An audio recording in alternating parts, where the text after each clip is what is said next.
Assalamualaikum teman-teman, selamat datang di kelas Coding Pelita Bangsa bersama saya Satria Wiguna. Kali ini saya akan memenuhi permintaan dari teman-teman untuk menginstal Git di sistem operasi Windows 10. Kita langsung ke materinya.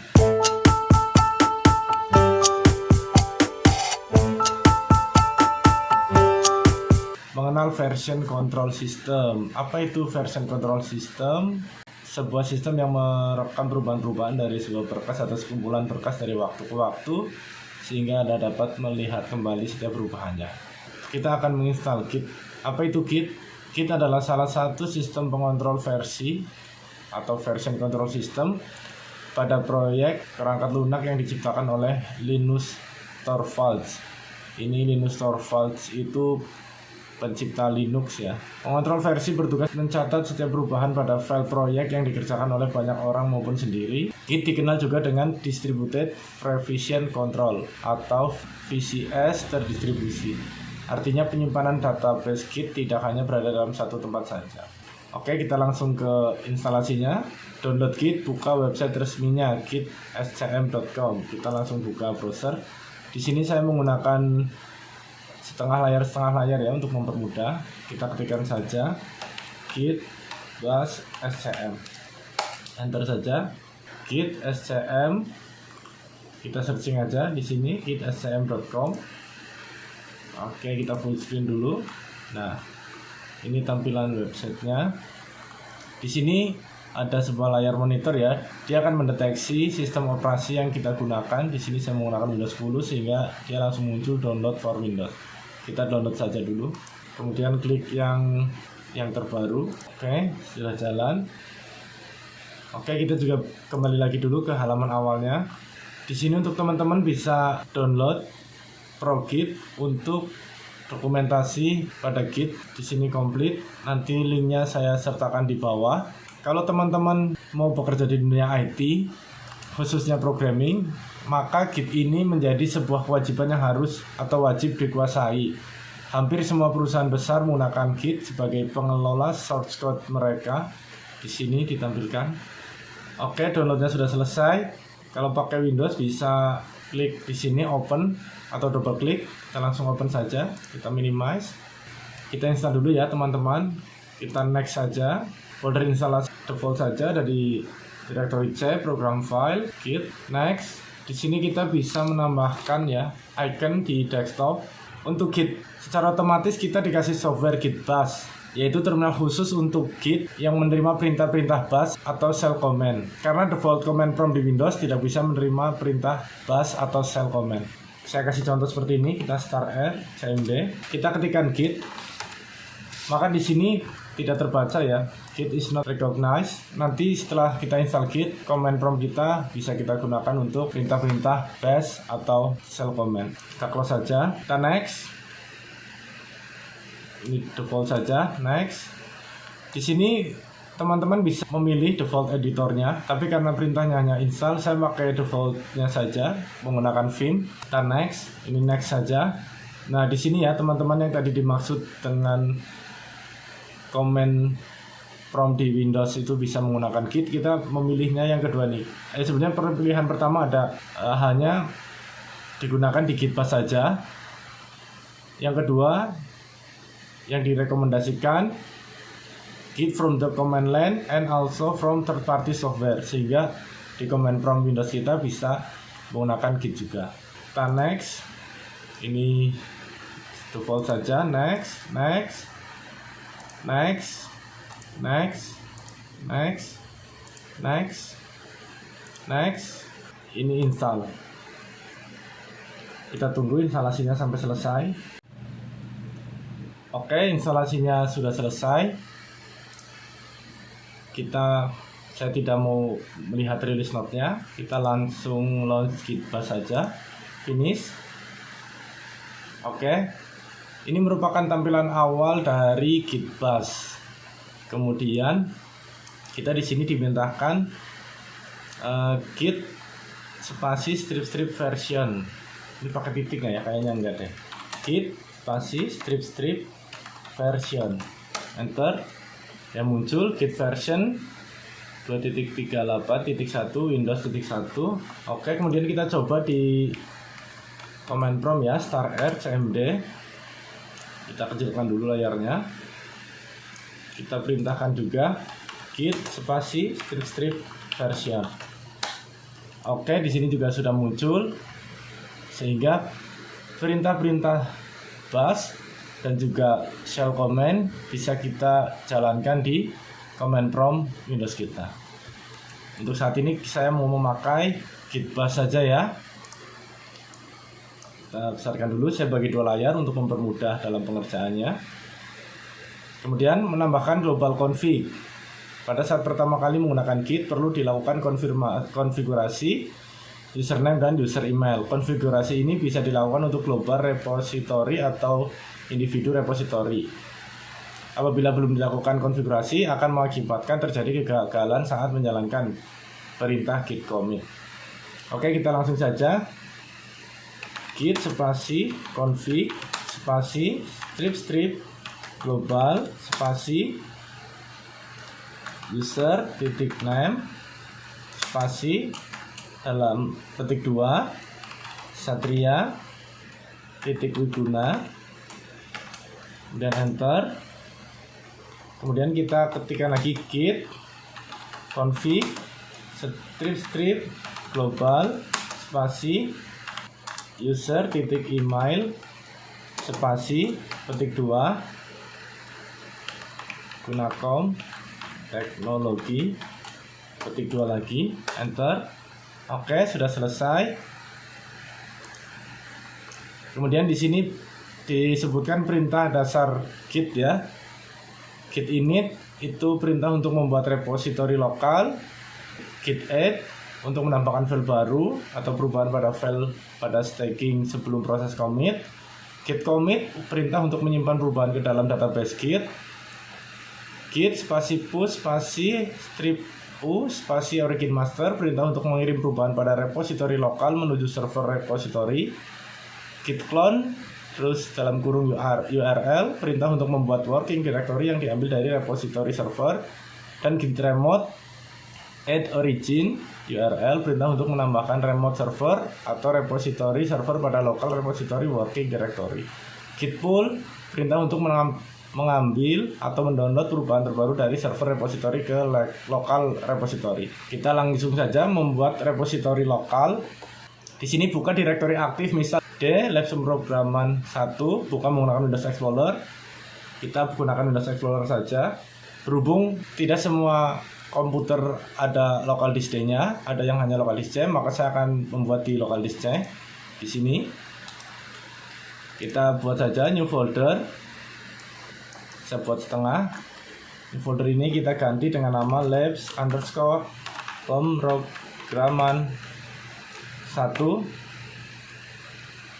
Oke, sampai di sini dulu. Kemudian klik kanan pada direktori aktif tersebut dan pilih menu git bash. Kita login masuk dulu ke direktorinya. C labs pemrograman 1. Kita klik kanan, git bash here. Oke, ini ya git bash-nya. Yang ini saya close saja, kemudian kita besarkan. Ini git bash-nya sudah ada di local disk C labs pemrograman 1.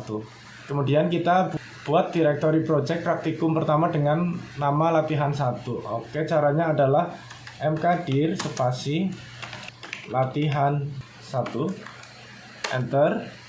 Kemudian cd latihan 1. cd itu artinya change directory ya, jadi kita akan mengubah direktori ke latihan 1. Ini sudah ada di local disk C lab pemrograman 1 latihan 1. Kemudian kita jalankan perintah git init untuk membuat repositori lokal. Repositori juga sering disebut dengan istilah repo ya teman-teman. Kita ketikkan saja langsung git init. Maka di sini akan muncul C lab pemrograman 1 latihan 1 master. Berarti ini adalah master dari repo kita ya. Repositori baru berhasil diinisialisasi dengan terbentuknya satu direktori hidden dengan nama git.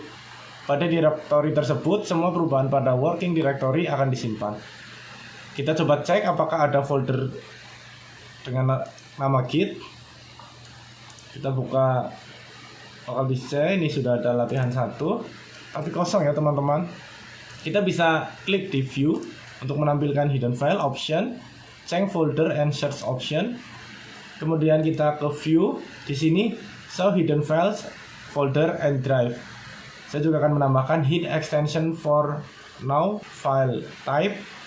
Kita uncheck agar muncul extensionnya. Apply, oke. Ya, di sini sudah ada folder Git yang di hidden. Kita minimize, kita lanjutkan ke di sini. Untuk membuat file dapat menggunakan text editor, lalu menyimpan filenya pada directory aktif atau repository.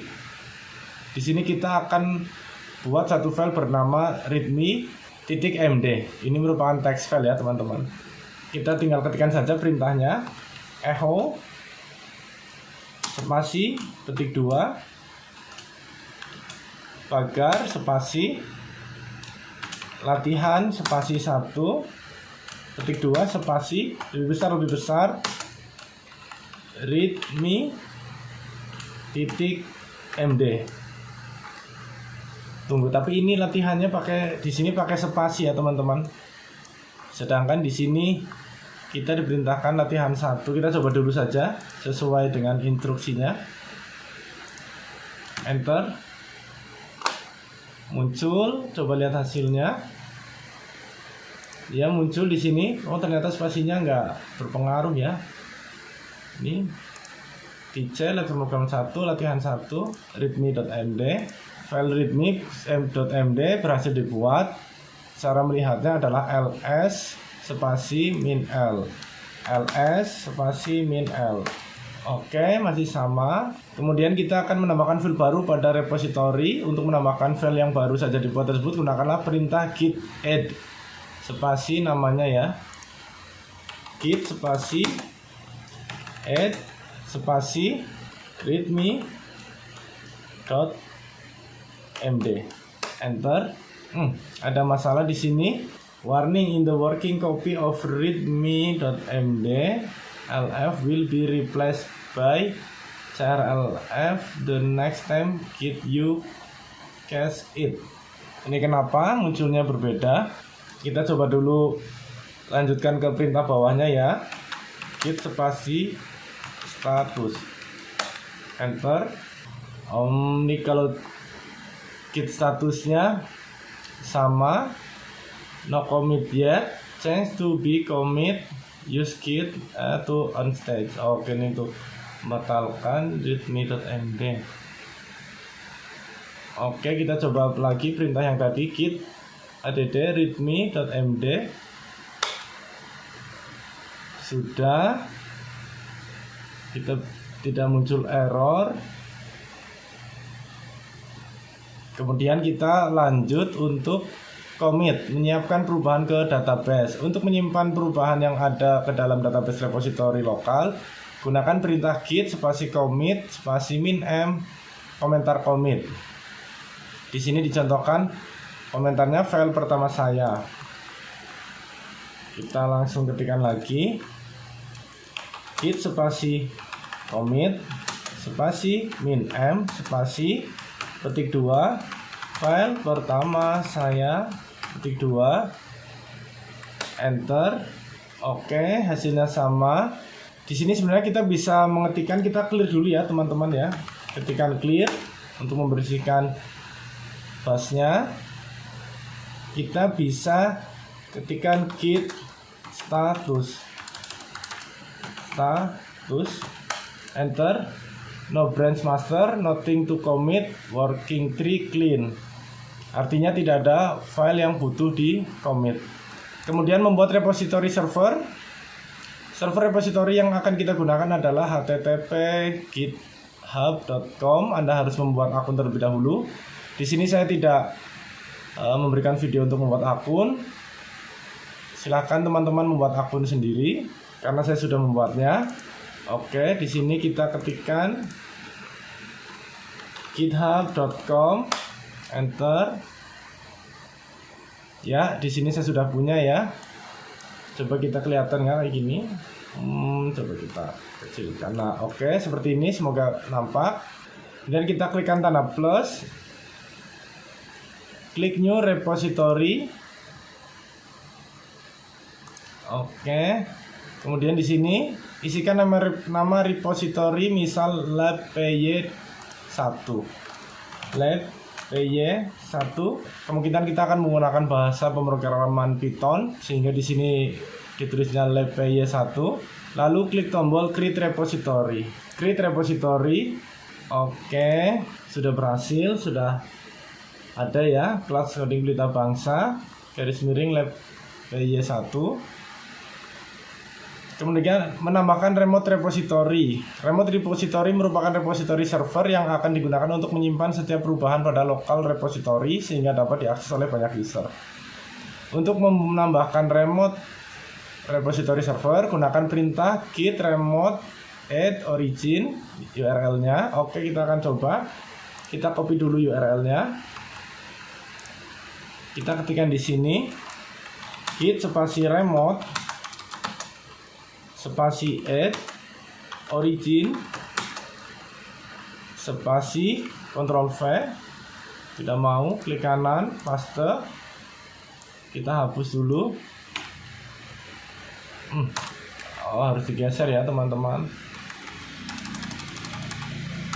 Kita hapus, kemudian kita enter. Sudah, tidak ada keterangan.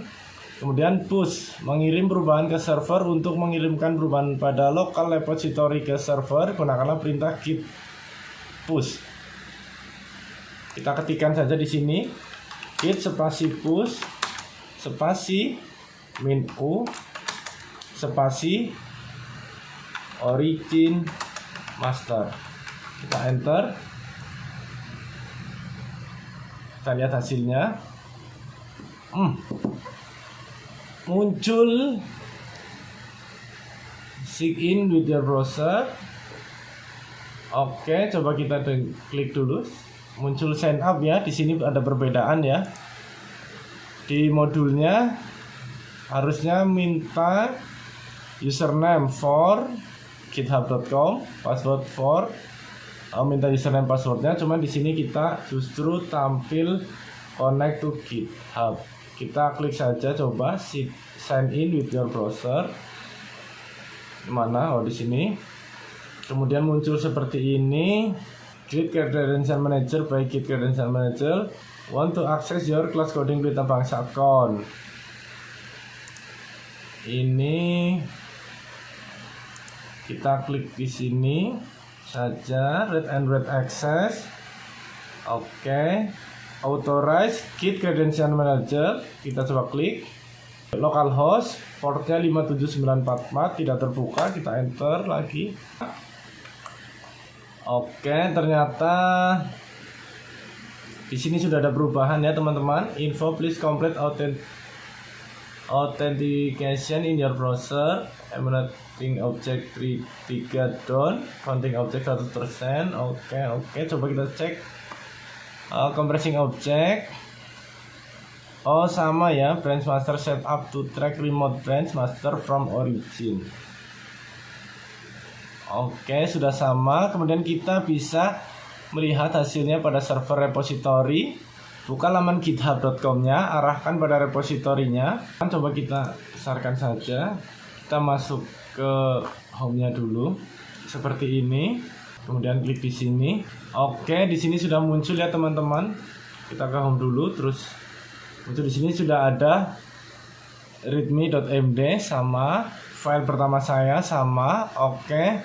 Sekarang kita lanjut untuk clone repository.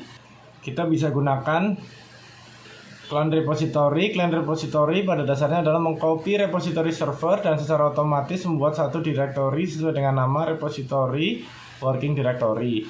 Untuk melakukan cloning, gunakan perintah git clone URL kita. Git spasi clone. Kita copy di sini, klik kanan copy. Kemudian klik kanan paste. Enter. Cloning into lab py1. check connectivity done, receiving object 100% done. Kemudian ini sudah selesai ya teman-teman. Di sini ada kegunaan file readme.md, cuman saya tidak menjelaskan sampai ke situ. Tapi setidaknya sampai clone repository kita sudah berhasil ya teman-teman.